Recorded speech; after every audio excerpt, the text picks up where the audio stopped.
بسم الله الرحمن الرحيم. عبد عمر جبريلية محمد موسى بنشيد آديات بان السلام يا برنامج كان سويال كالصحافة آد مدوين كان أردن ودين آد ورورين السين قيبة كمدينة آد بهيسين رونهانتي وحن دوني أنا سيرو كوبان إدين كورمو وكالة دورك السومالان إيصولنا oo ka tirsan waaxaha wasaaradda warfaafinta iyo wacyigelinta qaybta warfaafinta ayay ka tirsan tahay wakaaladda wararka Soomaaliland ee Solna waa waax ka tirsan waaxaha wasaaradda gaar ahaan kuwa koorka ah ee halbowlaha ah ee magaranaysa shaqooyinka waaweyn wasaaradda u qabta ayay waaxdani ka mid tahay waaxda wakaaladda wararka ee Solna waxa la aasaasay 2007 waxaana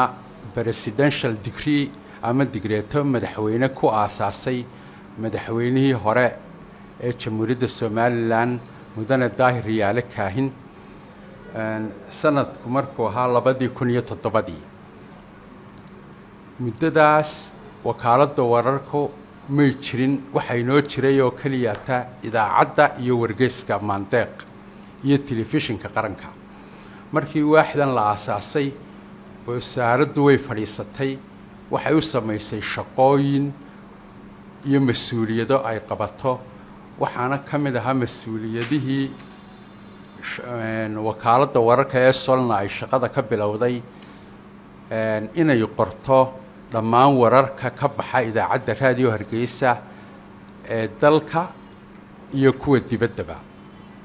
markii la aasaasay wakaaladda wararka Jamhuuriyadda Soomaaliland oo uu aasaasay madaxweynihii saddexaad ee Jamhuuriyadda Soomaaliland mudane Daahir Riyaale Kaahin 2007 wasaaradda warfaafintu waxaanay isweydiisay mandate-ka iyo mas'uuliyadaha wakaaladda wararka waxaa la asteeyay in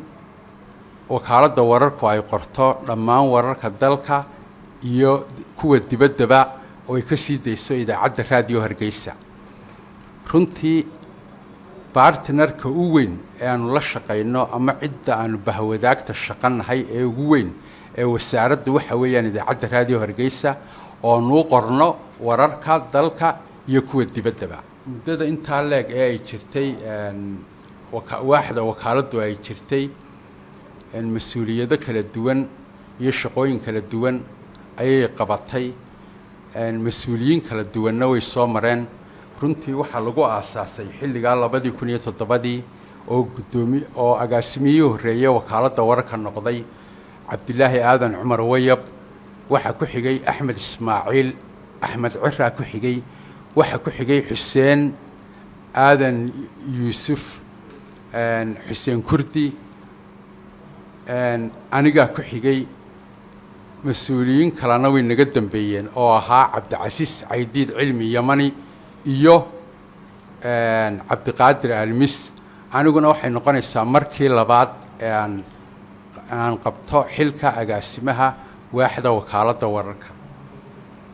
waaxda wakaaladda wararku waxay u xil saaran tahay qorista wararka dalka iyo dibaddaba waxaanay wax ku qortaa luqadaha Soomaaliga Ingiriisiga iyo Carabiga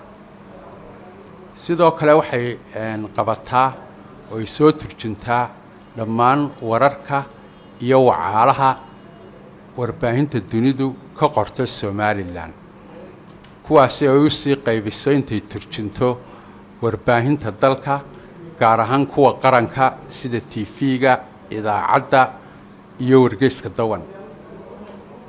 wakaaladda wararku waxay gacanta ku haysaa dhammaan baraha bulshada ee warbaahinta qaranka sida TV-ga idaacadda Solna waxa kale oo aanu xidhiidh wada shaqeynad oo togan naga dhaxeeya wargeyska Dawan oo aanu wararka iyo wacaalaha Soomaaliland laga qoro ee aanu turjino aanu gudbino qorshaha iyaga dhow waxa kamid ah oo dhawaan mas-uuliyiinta cusub ee wasaaradda loo soo magacaabay oo hogaaminayo wasiir cali xasan maxamed iyo mustafa cabdi ciise shiine ay wax ka bedeleen waxna ku soo kordhiyeen qaab dhismeedkii guud ee waaxda wakaaladda wararka waxaanay hoos keeneen dhammaan qaybaha afafka qalaad ee warbaahinta qaranka oo iminka si toosa u ay xukunto wakaaladda wararku sidaas darteed maalinba tallaabo ayaan shaqada qaranka aynu ku daraynaa oo ay koraysaa waanay kaalin gelaysaa waxaanu iminka xilligan wararka ku qornaa carabi ingiriisi iyo soomaali qasdiga iyaguna waxa weeye in aanu noqonno hay-ad warbaahineed oo wakaaladii qaranka ah oo ay noqoto isha ugu horeeya wararka laga xigto isla markaana dunida usii gudbisaa waxaa kaloo wakaaladda wararka iminka ka socda dibu qaabayn mas-uuliyaddeeda la xidhiidha iyo qalabayn iyo maxaanku idhaahdaa horumarin iyo tayeynta shaqaalaheeda taasi oo wasaaraddu wasiirka iyo agaasimaha guud bilaabeen meel fiicanna maraysa madaxda iyo mas-uuliyiinta wakaaladuna ay ka shaqaynayaan arrintaas awooddana saarayaan runtii waxaan halkan ka ammaanayaa shaqaalaha iyo howlwadeennada firfircoon ee wakaaladda wararka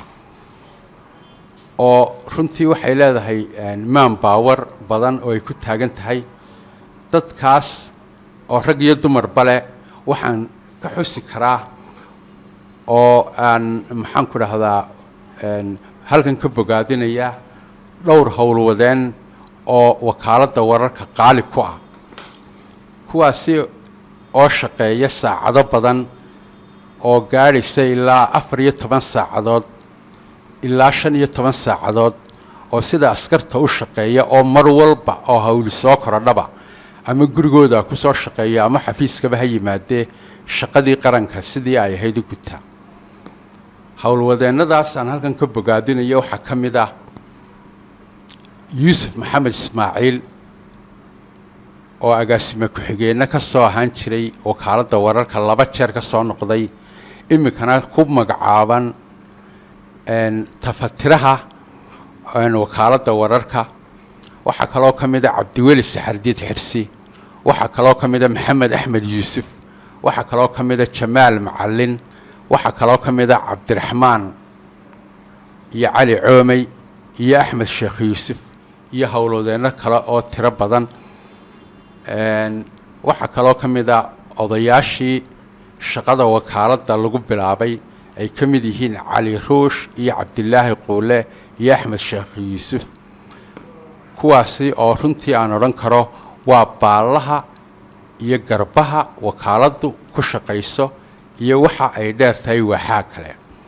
sidoo kale waxaan halkan ka ammaanayaa shaqaalaha qaybta online-ka ee wakaaladda wararka oo u shaqeeya si karti iyo dadaal leh kuwaasoo aan shaqeeyo maalintii celcelis ahaan 3 shifti oo noqonaya ilaa 18 saacadood waxaan ammaantaan halkan uga jeedinaya xafiiskaas online-ka aan ugu horreysiinayaa maxamed saleebaan maxamed oo ah madaxa qaybta online-ka khadar aadan iyo dhammaan howlwadeennada xafiiska online-ka waxaa kale aan halkan ka salaamayaa mas-uuliyiinta aanu bahwadaagta shaqanahay sida tv-ga idaacadda wargeyska dawan iyo warbaahinta kale aad iyo aad baan u salaamayaa idinkana mar labaad baan aad salaamantihiin wasalaamu calaykum waraxmat ullaahi wabarakaatu